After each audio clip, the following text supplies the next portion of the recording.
Jadi sini Mas Fauzi, Ki Fauzi ini akan mempraktekkan bagaimana cara pengetesan ya dari energi tersebut, benda hasil tarikan ya. Ya.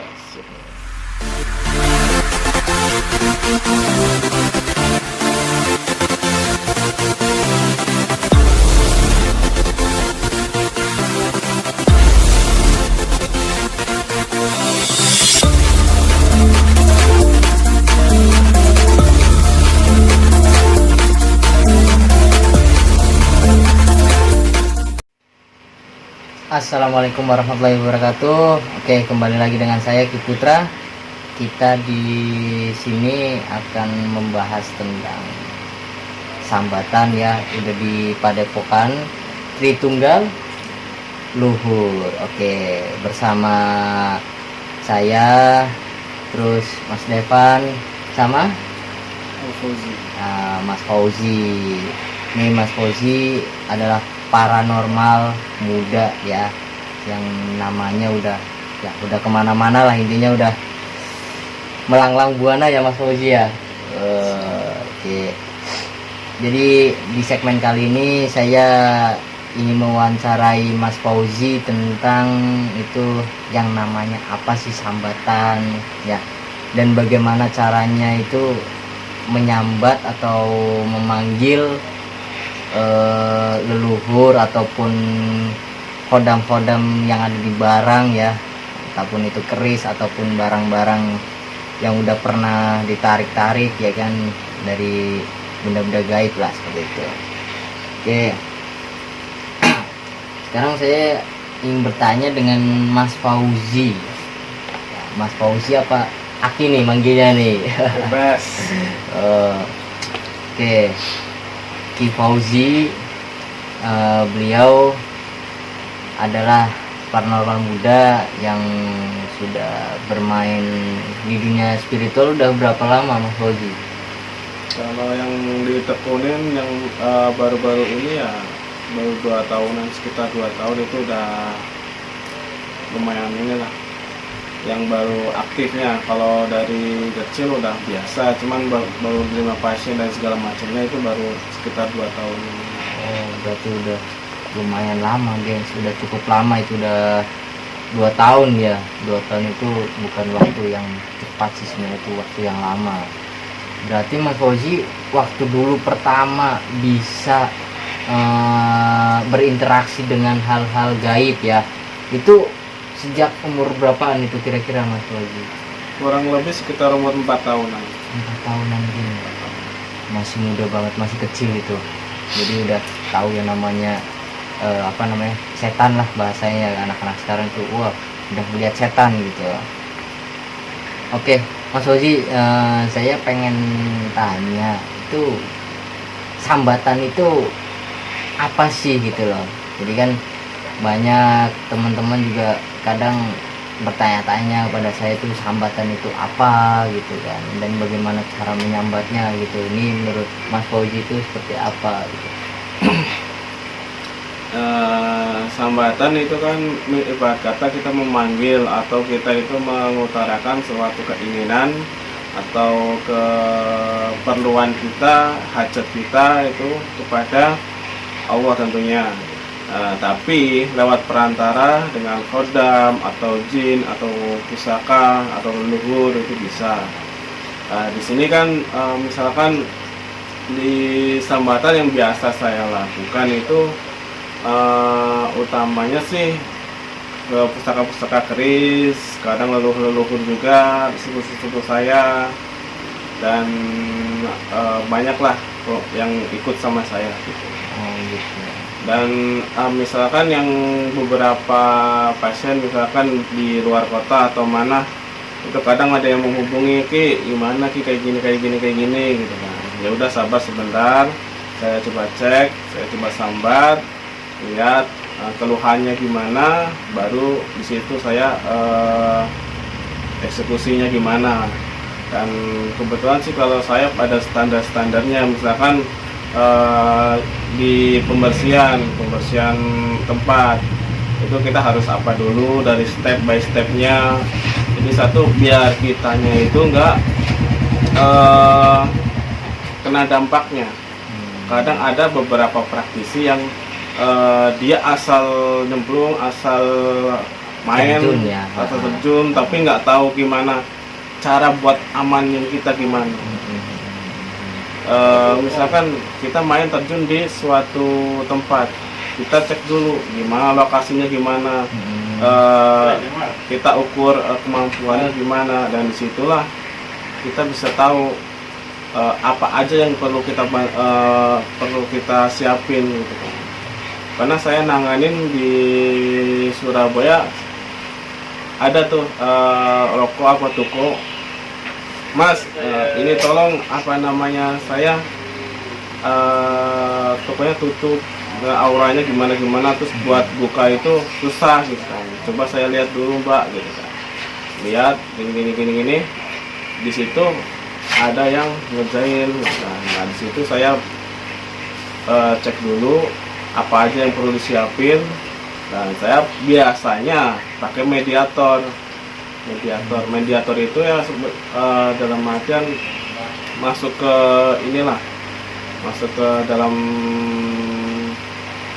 tempat kita, jadi biar kita lebih mudah komunikasinya.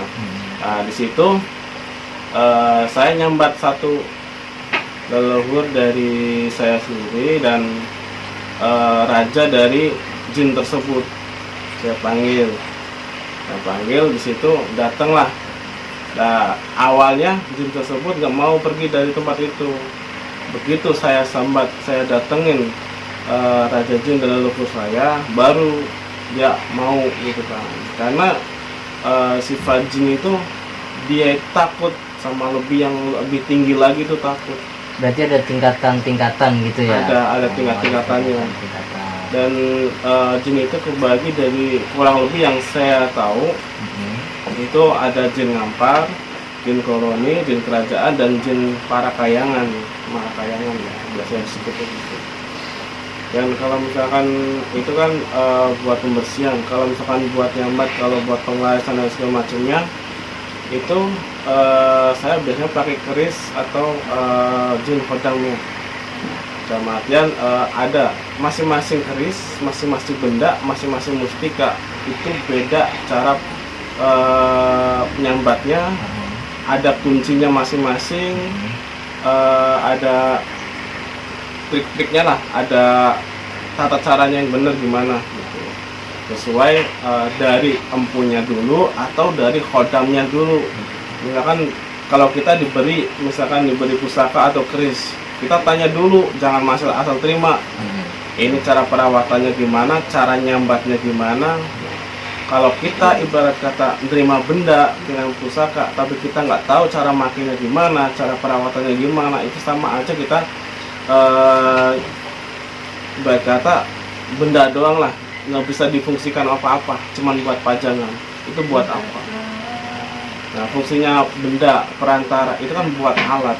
Tetap kita minta ke Allah Subhanahu wa Ta'ala, tapi benda itu kan buat perantara kita, doa kita gitu kan, biar nyampe ke Allah Subhanahu wa Ta'ala. Berarti biar lebih cepat kesananya lah. Iya, ibarat kata itu kita mau ke kota A. Nah, nggak mungkin kan jarak misalkan dari kota B ke kota A itu berapa kilometer. Nggak mungkin kita jalan kaki berapa jam, berapa hari gitu kan. Kalau misalkan kita naik kendaraan itu jauh lebih cepat. Nah, begitulah cara misalkan orang bilang nyambatnya seperti itu, biar lebih cepat terkabul. Lebih cepat itu dia. Nah, pada intinya sambatan itu ada tata caranya masing-masing ya, mulai dari mustika ataupun pusaka ya, dari batu juga dan media-media yang lain sebenarnya gitu. Jadi Ki Ahmad Fauzi ini dia mempunyai suatu benda ya, suatu mustika itu namanya taring macan atau apa? Iya, taring macan. Nah, taring macan gitu, geng. Jadi Mas Fauzi ini akan mempraktekkan bagaimana cara sambatan dari taring macan tersebut gitu. Jadi taring macan ini dia hasil apa ini? Maharin atau enggak, hasil manifestasi. Kebetulan itu kemarin saya dapat dari Surabaya, dari sahabat saya. Waktu itu saya lagi silaturahmi ke beliau, terus beliau bilang, "Zi, ini di satu tempat ada yang mau ngasih, mau nitip, mau ikut sebuah cenderamata." Kalau ibarat kata saya bilang itu cenderamata karena itu oleh-oleh dan ya oleh-oleh dari dunia lain, dunia gaib. Nah, di situ saya dapat ayo sih kita narik bareng gitu kan. Manifestasi mewujudkan sesuatu benda dari gaib ke nyata. Nah, alhamdulillah dapat itu sebuah tari mustika tapi bentuknya itu enggak utuh. Sayangnya sekali itu enggak utuh. Karena waktunya itu kurang pas. Nah, itu jadi misalkan penarikan itu nggak sembarangan waktu, harus dengan waktu tertentu baru barang itu bisa sempurna, bisa disempurnakan. Nah, di sini kemarin harusnya ditarik hari malam Selasa, tapi pas waktu saya survei di lapangan dengan sahabat saya itu kalau nggak salah malam Senin. Jadi kan bentrokan, beda malam, lebih cepat, ditarik cepat. Nah, pas kita konsultasi bisa ditarik di hari itu, tapi dengan resiko barang itu atau pusaka itu nggak wujud sempurna. Jadi cuman potong sebelah aja, cuman ujungnya aja, ujung tengah sampai ujung. Itu barangnya seperti apa itu, Ki? Kebetulan lagi saya pakai. Oh, lagi dipakai, geng, sudah nih. Lagi dipakai. Oke, nih coba tunjukin. Oke, ini mustika. Ngikutnya apa? Mustika ya? Bukan, kalau ini pusaka kali ya dibilangnya. Soalnya kan kalau mustika itu bentuknya batu. Biasanya batu. Tapi kalau pusaka itu bentuknya macam-macam. Ada yang model taring, ada yang keris, tombak. Oh, ini berarti ini dia, geng. Ini mustikanya, pusakanya lah bahasanya. Ini pusakanya ya emang nggak utuh sih, agak gimana gitu. Biasanya utuh, yang namanya taring ini nggak utuh. Dan udah dirajut sama sahabat saya juga, itu jadi bikin kalung. Jadi kalung ini bermacam-macam bahan ya. Bahan dari batu dan kayu. Gitu ya. Komunikasikan. Dan ini sempat di scan atau di terawang juga. Terawang scan.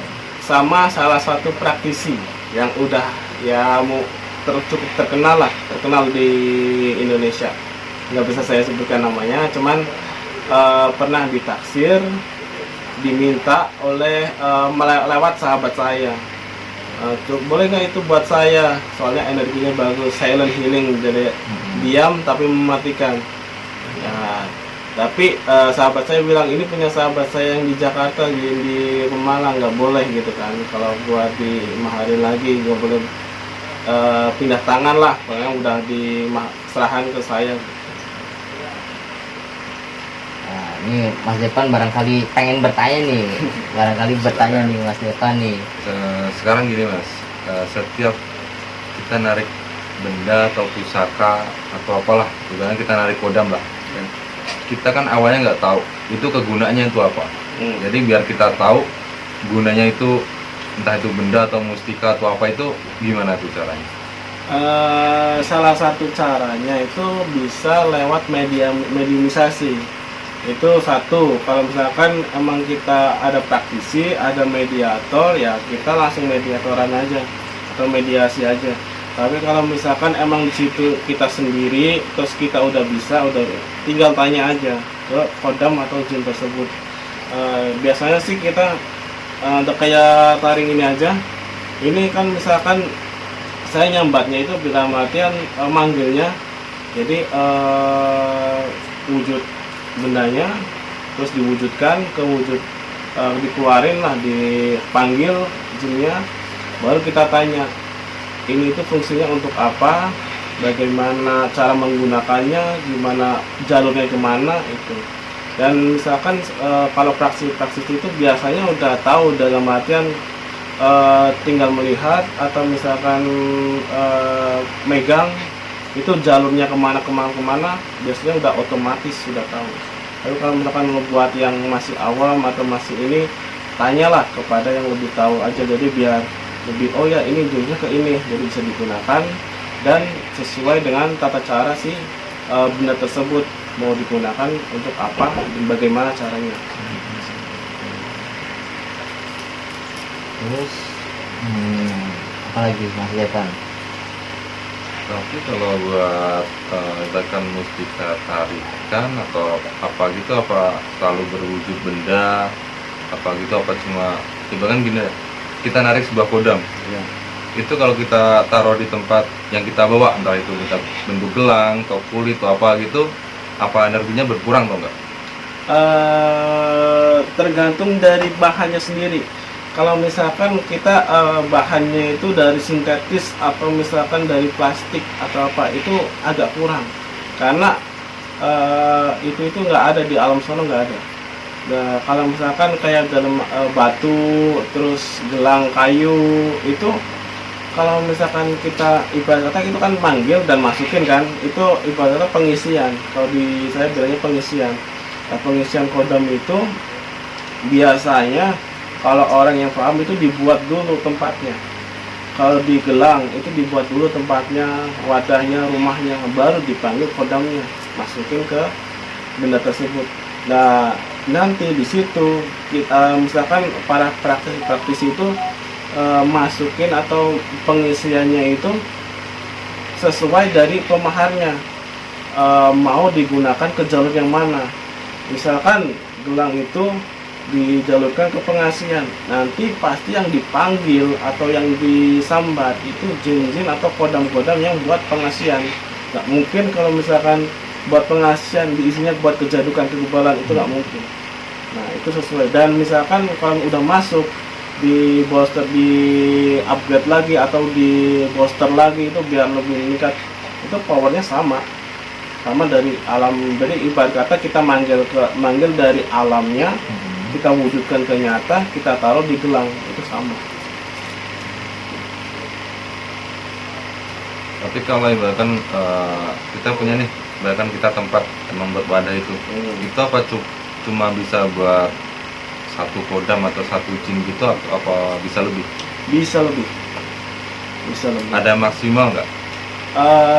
Maksimal sih enggak, tergantung. Jin itu sifatnya kan energi. Dia bisa memasuki atau menempati berbagai macam benda tanpa ukuran atau misalkan jumlah, tak terbatas. Tapi misalkan ibarat kata kan satu tempat, kita harus sesuaikan dulu tempatnya seperti apa. Kalau misalkan emang pusaka sepuh atau kayak keris dan segala macamnya, itu bisa lebih dari 10 bisa, cuman kasihan lah, ibarat kata rumah kalau diisi banyak gimana sih gitu kan, Bisa ambruk gitu. nah, jadi ininya lebih enaknya itu satu benda, satu jin atau satu kodam, jadi lebih enak gitu kan. Jadi kalau misalkan mau diisi lebih bisa. Tapi kalau sejenis gitu kan dia kadang kalau dimakan, kita kan minta makan lah Ya. itu, kalau ngasih makan itu apa tiap hari atau seminggu sekali, apa ada perjanjian tertentu gitu? Biasanya kalau misalkan jin dari alamnya ke nyata itu kita tanya dulu perjanjian awalnya gimana. Kalau misalnya pengisian ya, pengisian itu di perjanjian awalnya itu gimana. Ada yang jatuh.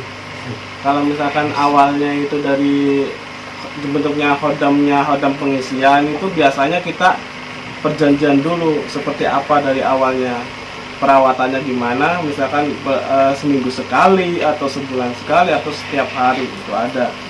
Tapi kalau misalkan kita hasil penarikan, pada penarikan itu biasanya dari jinnya itu minta, dalam artian jinnya itu mau, oh ya saya harus dirawat sekian, dalam artian dalam malam tertentu atau misalkan bulan tertentu gitu kan, biasanya seperti itu.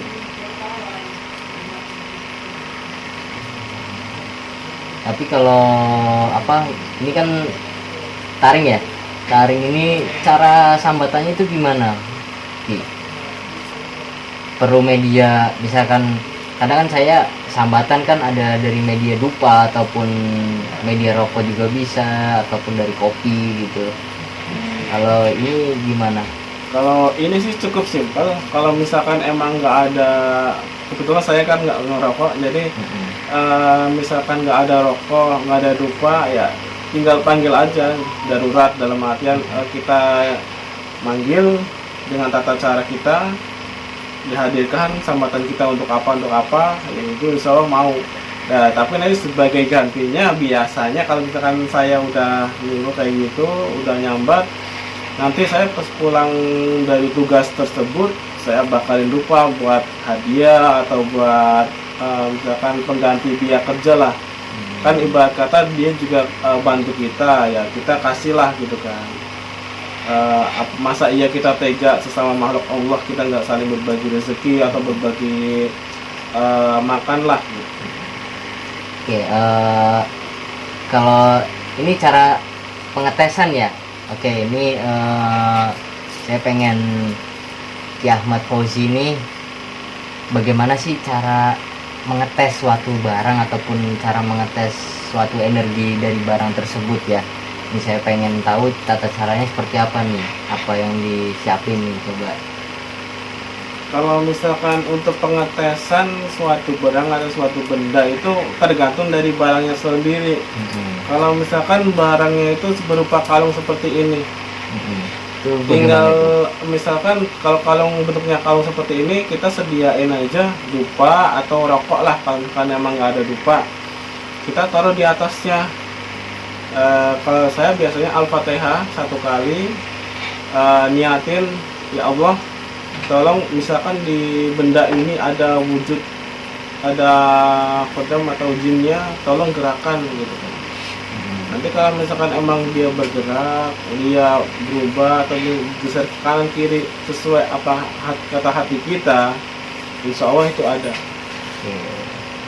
Tapi kalau misalkan benda kayak macam batu atau cincin, itu tinggal kita genggam dan kita Al-Fatihah juga, kita minta ke Allah juga buat menunjukkan kehadiran dia. Kalau misalkan kita merasakan ada anget atau kayak strom atau kita panas, itu insya Allah ada. Kalau misalkan barang hidup sama barang mati itu beda. Kalau sama-sama batu tapi yang satu ada isinya, yang satu enggak, itu pasti beda. Dan energinya atau dari rasanya itu beda. Gitu. Jadi cara penyambatannya seperti itu, geng.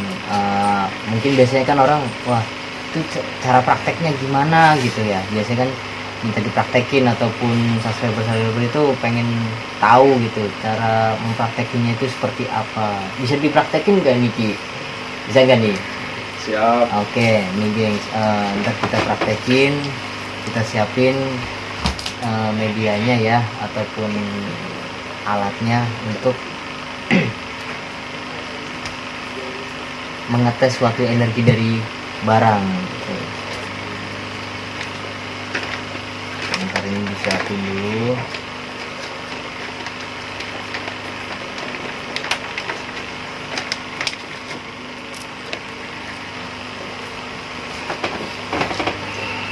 Oke, jadi yang pertama-tama nih, Saya biasanya pakainya dupa. Kalau buat ini dupanya dibacain dulu atau langsung aja? langsung nggak apa-apa, kan Langsung. yang penting kita Tergantung nyatanya ya. tergantung niat kita. Tapi biasanya kalau misalkan para praktisi itu biasanya di ini dulu, Iya. bacain dulu. Tapi kalau saya biasa nggak apa-apa, tergantung ininya doang. Kalau buat booster itu biasanya dibaca, tapi kalau cuman buat manggil saya enggak. Oke, kita ini bakar dulu ya geng ya. Ini bagaimana nih cara penyambatannya. Oke. Kita turunin kameranya biar kelihatan. Oh nggak ada tempatnya sini nih. Sini biar kelihatan. Nah, sip, oke. Ini depannya udah nyala ini.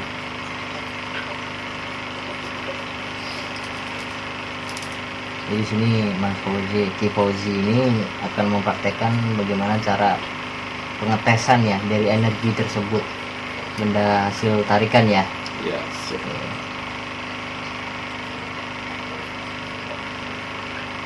Untuk mengetes. Ini taruh aja di atasnya dan kita ikut.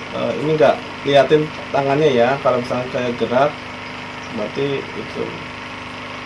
Takutnya ada yang bilang, oh itu gerakin itu kanan kirinya.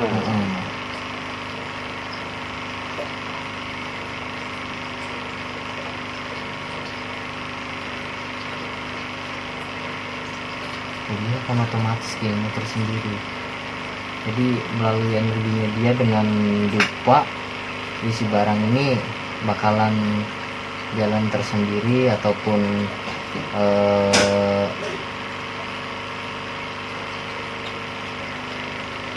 dia bakalan muter sendiri.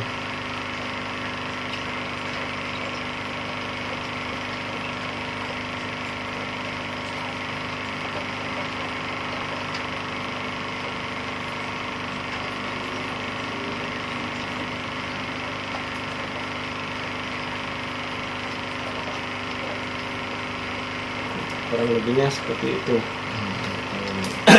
Jadi kalau misalkan ada yang coba, oh ya coba digantungin, bisa di apa namanya, misalkan dari tangan, kalau itu tangan ini ya.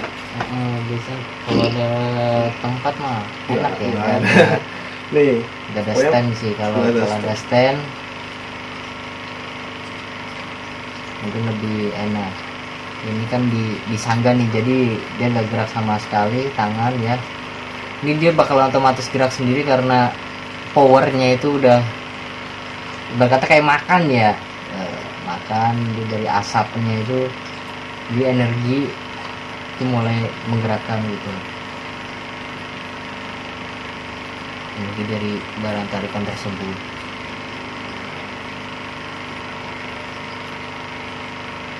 Jadi semakin gede energinya nih Ki, semakin kenceng dia ya, Iya. muternya ya. Jadi dia semakin kenceng.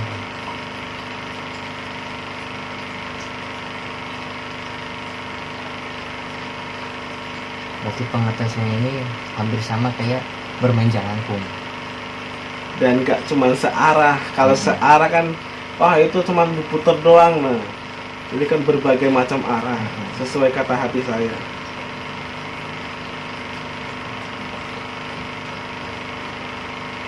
Dia bakal muter-muter, munyang-munyang gitu.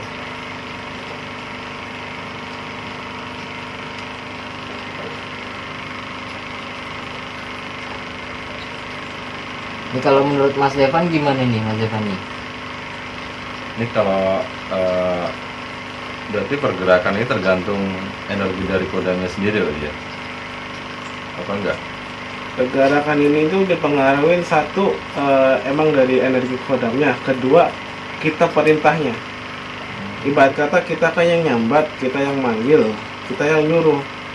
Jangan sampai kebalik, kita yang manggil, kita yang disuruh. Atau misalkan kadang ada yang praktisi atau orang yang bisa lah, tapi belum bisa nundukin. Ibarat kata kodam itu kan bilang pembantu atau pesuruh atau ya bawahan kita atau yang ikut sama kita.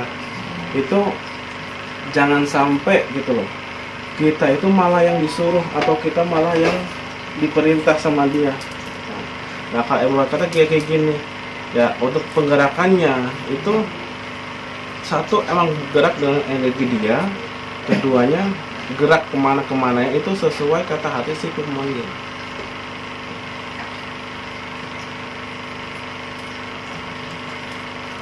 Biar makan dulu. Oke, ini lagi di booster sekalian ya, jadi dia biar di boosterin biar lebih kencang energinya.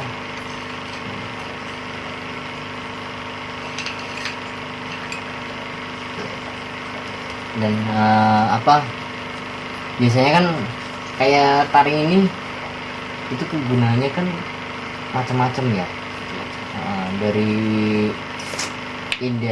identiknya itu ya, namanya macan itu dia buas ya kan, dia mempunyai karakter yang sangar ya kan, dan itu ya sama aja kayak dikarakterin oleh hewannya tersebut, bener nggak Ki? Iya benar. Kalau misalkan ibarat kata kayak ini mustika taring atau seka taring, ini biasanya kan buat satu lebih memekakan kita, si pemilik atau si pemakai atau si tuannya itu lebih indranya lebih kebuka, segala sesuatunya kepeka. Biasanya sih saya gunain untuk perawangan atau untuk misalkan mendetek sesuatu benda atau suatu tempat gimana gimananya, itu biasa saya sambat pakai ini. Dan misalkan buat di tempat kerja, dalam artian kita di suatu tempat itu kita otomatis ada yang misalkan ada yang nggak enak atau ada yang ganjil di situ, ada yang nggak senang, itu bisa otomatis dia itu proteksi. Kayak pernah waktu itu saya dipanggil ke suatu pabrik, di situ ada karyawan yang kesurupan. Lah saya dipanggil, Mas bisa nggak kesini gitu kan, kurang lebih jam 9 malam, jadi udah ada yang kesurupan itu. Nah di situ saya langsung pakai ini, otomatis dalam artian langsung saya pakai, langsung saya jalan, nggak nyampe tempat atau nggak nyampe dari pabrik tersebut orangnya udah sadar.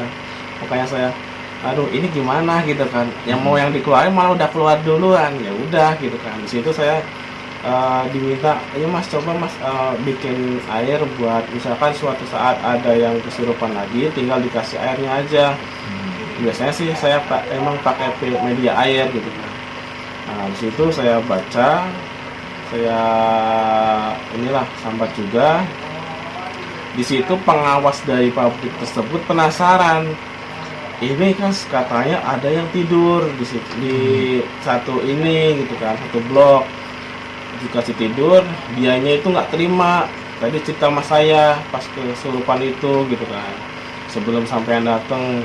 Nah terus dia penasaran, emang ada Mas kayak gini kayak gini kayak gini? Ada gitu kan, ayo kita naik gitu kan. Saya bilang ke pengawas tersebut, Mas saya bawa media, mungkin nanti ada benturan, nggak apa-apa gitu kan sama penghuni sini gitu kan. Pengawas tersebut bilang nggak apa-apa Mas. Ya udah, kalau karena udah diizinkan sama pengawas tersebut, saya naik, saya ke lokasi tersebut. Nah di situ berarti kurang, penjagaannya cukup ketat sih, karena mempunyai pabrik gede gitu kan. Pas udah sampai di lokasi, kita ngobrol-ngobrol, si pengawas tersebut bilang, Mas di sini ada apa? Ada ini. Dulu pernah kebakaran ya, ya ini. Ada yang hamil juga, ada yang bocah juga, ada yang rusak ini segini gitu kan.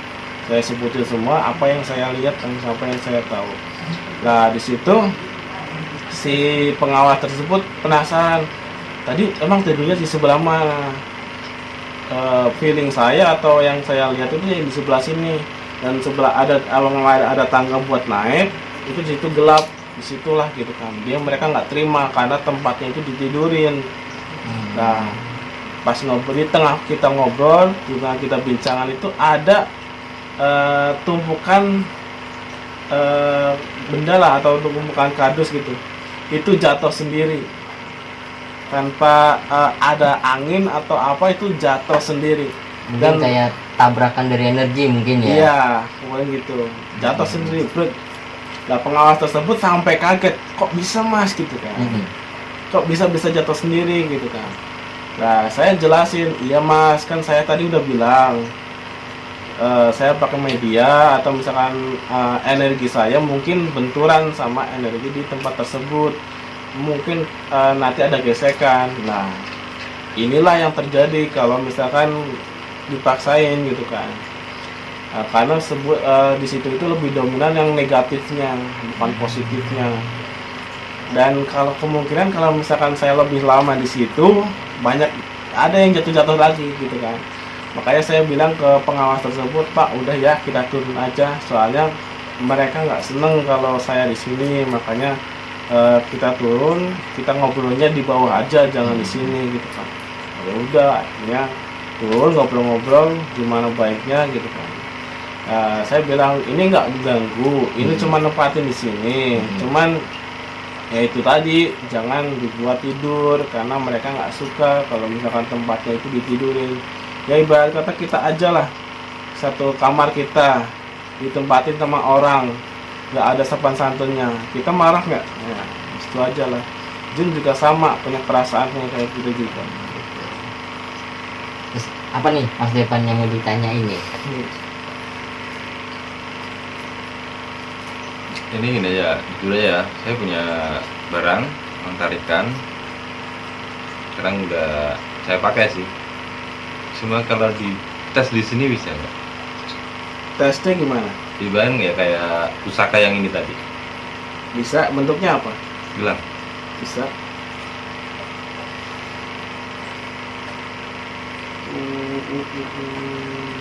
Mungkin perlu media apa lagi gitu? Tali. Gitu kan. Oh ini. Oh, ini ya, boleh. Kita. Oh, enggak, ini Bres. Masuk kirain ini. Nah ini. Koka ya? Koka. Apa? Kata orangnya apa? Kalau isinya sih macan putih, punya Prabu Siliwangi, terus sama dayanya Kanjeng.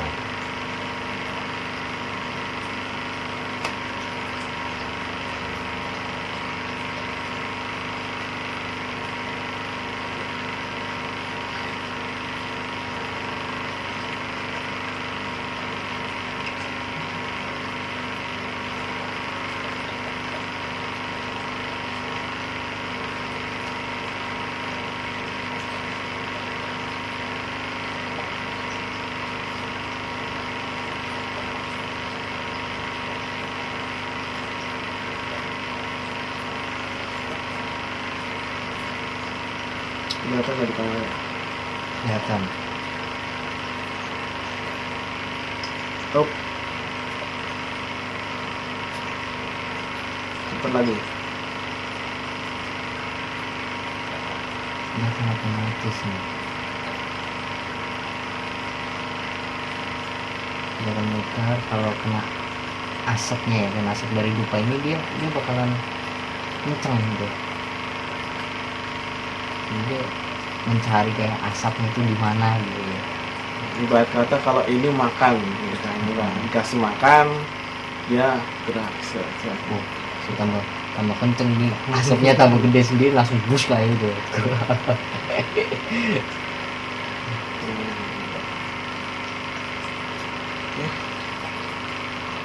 Kurang lebih kayak gitu. Tapi biasanya kalau ini kegunaannya buat apa ini Ki? Menurut Aki nih?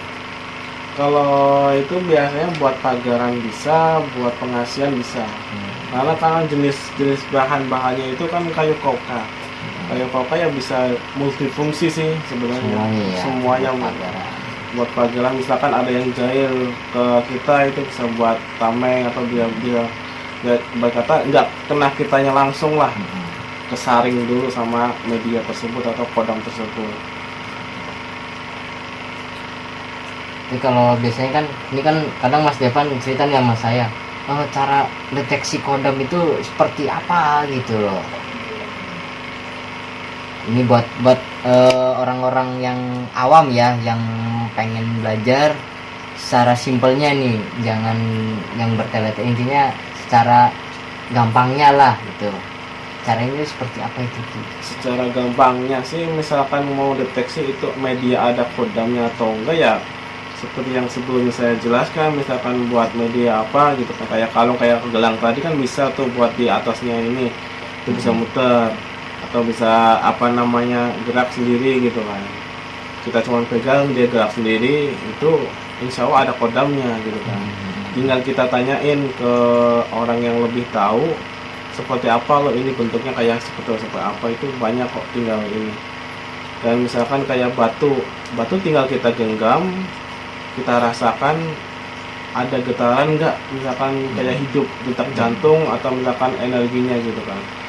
Kalau media biasa, kalau misal ibarat kata kita biasa, saya tes itu, saya ini pakai tisu A dan tisu B.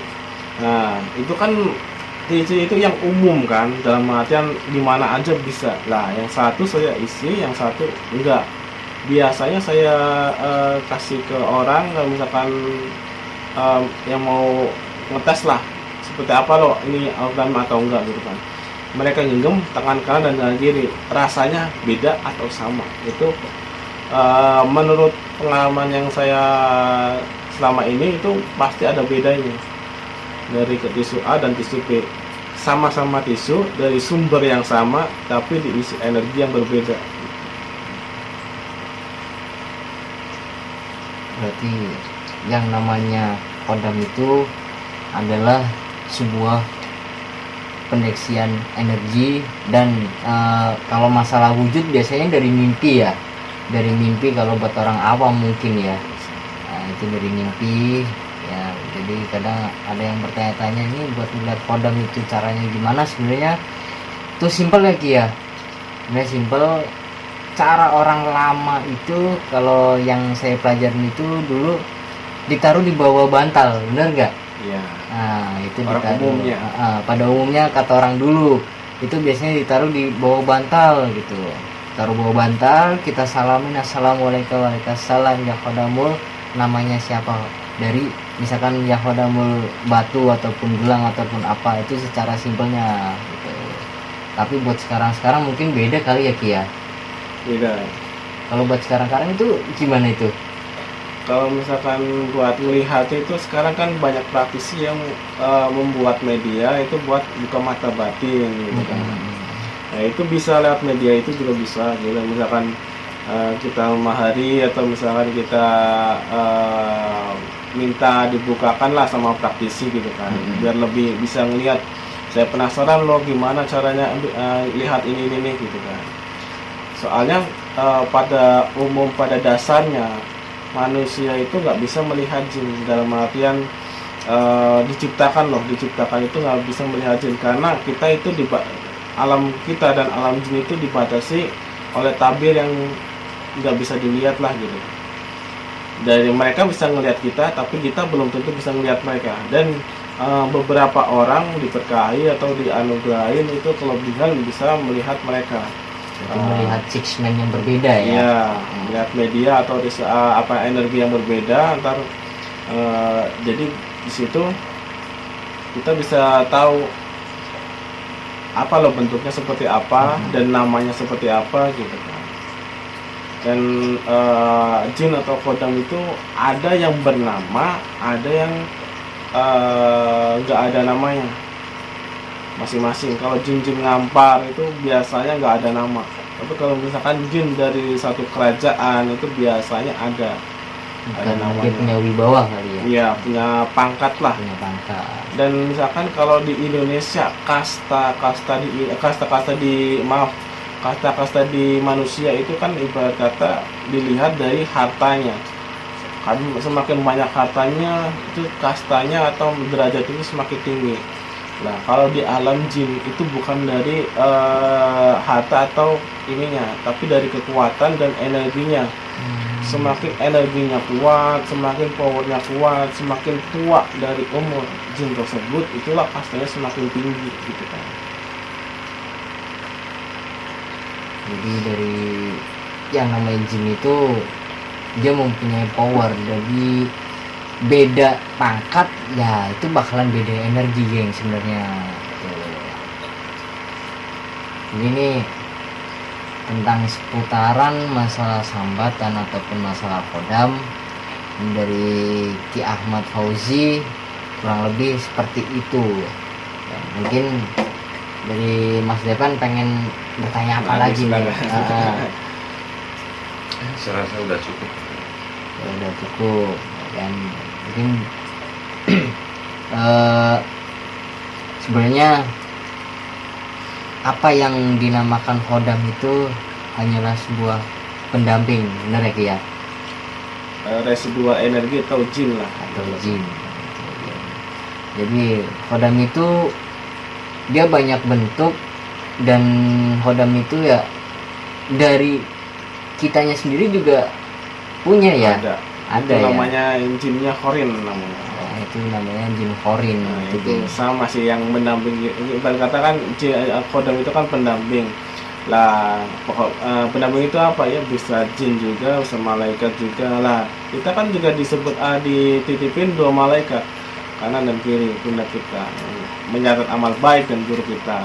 Nah, jin itu juga ada di hati kita atau di yang selalu ngikutin kita, itu namanya jin khorin kita gitu kan. Setiap manusia pasti memilikinya gitu kan. Nah, kalau misalkan jin-jin tambahan, misalkan ada yang pengisian atau dia melakukan olah batin, belajar spiritual, itu pasti otomatis ada yang mau ngikut dari suatu amalan atau suatu benda, itu pasti ada yang mau ngikut atau pengen jadi milik kita lah, bantu kita gitu kan, ibaratnya gitu. Jadi itulah seputaran yang namanya sambatan atau masalah-masalah khodam itu, geng. Oke, mungkin kali ini cukup wawancara untuk masalah sambatan ya kan, dan bagaimana cara menyambatnya ya. Oke, jadi barangkali ada yang ingin bertanya bisa komen juga ya kan, ataupun ya bertanya-tanya tentang apalah gitu. Ntar saya juga bakalan balik lagi sama Ki Ahmad Fauzi ya kan, kita bakalan wawancara lagi lebih dalam ataupun masalah-masalah apa gitu. Oke, cukup sekian ya pembahasan tentang sambatan ataupun sambatan tentang masalah khodam ya Ki ya. Kita bakalan ada video-video lagi bersama Ki Ahmad Fauzi untuk kayak mungkin membuka mata batin ataupun yang lain-lainnya Di lain pembahasan. di lain pembahasan, geng. Oke. Dan cukup sekian. Salam dari saya, salam sejahtera, sehat selalu buat kalian. Kita akhiri, wabillahi taufiq wal hidayah. Assalamualaikum warahmatullahi wabarakatuh.